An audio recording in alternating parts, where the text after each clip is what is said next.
से बोलिया चलाई राजा जी लेलिना राजा एको लोने पटेपो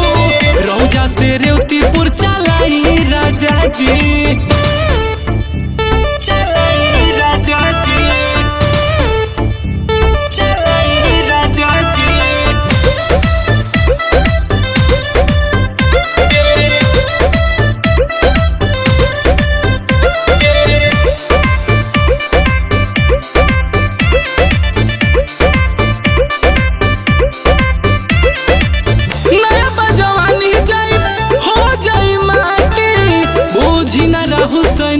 किसना देहाती घर ही रही कहीं परेशान करो तनी नया बजवानी जाइब हो जाई माटी